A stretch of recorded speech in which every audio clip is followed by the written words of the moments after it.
They're winners, they're losers, and they're winners who have not discovered how to win. They're winners who said to themselves, I've been losing, but I know this is not me. There's got to be more. That's where I was. And I knew my thinking at that time brought me to where I was. But there's another level of thinking that could take me to another place. You can't put a price on life.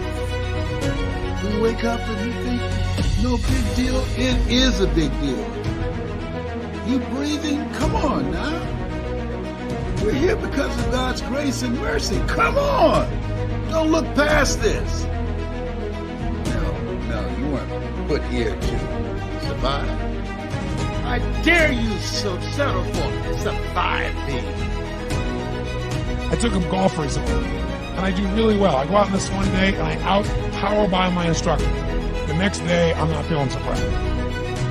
I said, you're a terrible instructor. Because I should at least be consistent at whatever shitty level I can achieve. And you're just telling me that it's difficult. Telling me it's difficult is not helping. Tell me what to do. He said, no, you're about a millimeter or two off. I said, you're joking. He said, no, watch this. He said, I didn't teach this yet. He said, if you change the angle that you're attacking, it's just 1 or 2 millimeters.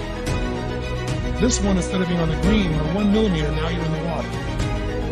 I thought, what a great belief system that when all hell's breaking loose and nothing's working, that you're only 1 millimeter off. Because most people think it's impossible, so they give up. Isn't that true? So a very powerful belief to leave today would be, nothing's working, I'm 1 millimeter away. What little thing do I change? And when I do, it changes everything. Because I'm heading this direction, I make this little shift. You pick that up an hour from now, a month from now, you have a totally different destination in that direction. Here's what I've created for my life and anyone who knows succeed. I'm a 17-year-old kid with no real education other than self-education. Parents that did their best with no money, but I did one thing. I loved people, and I had an enormous demand I made upon myself, and I sculpted my mind and my emotions to get me to do whatever it would take to achieve.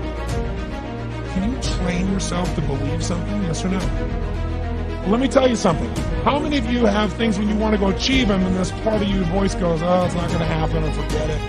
What you want to do is train a new one. Affirmation, you go, I'm happy, I'm happy, I'm happy, I'm happy. What's the problem? You haven't changed your what? Physiology. If you don't change your physiology, you won't get anything. So an incantation is not only you speak it, but you embody what you're saying with all the intensity you can. So use your body and your voice. I was working for Jim Rome, this speaker, and I was trying to call on Bear Stearns type of people and convince them why they should go to this man's seminar and be more successful. The only way I did it was park far from the building and then go in, and I love people, and I believe that I put myself in state and I was able to influence people that were far more successful than I was at the time. So I do an incantation using my whole body. I'd say, I now command my subconscious mind to direct me in helping as many people as possible today to better their lives by giving me the strength, the emotion, whatever it takes to show these people and get these people to change their lives now. In LA on the freeway for 40 minutes, people are looking at me, I'm screaming at the top of my lungs. They're going, I know he's a serial killer, I know he is. But by the time I entered that room, when two people meet, the person who's most certain always wins. Because I was poor, I changed my mindset. I said, God's wealth is circulating in my life. His wealth flows to me in avalanches of abundance. All my needs and goals are met instantaneously by infinite intelligence.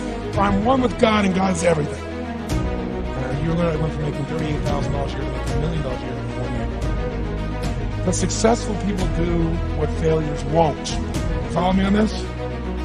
Your will is one of the most powerful things you have.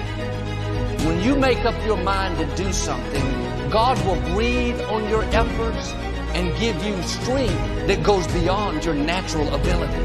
But it kicks in when God sees you doing all you can do. Trying again after a disappointment.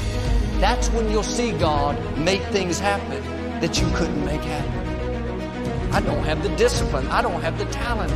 God is saying you can do it, but you're going to have to dig down deep and put forth the effort.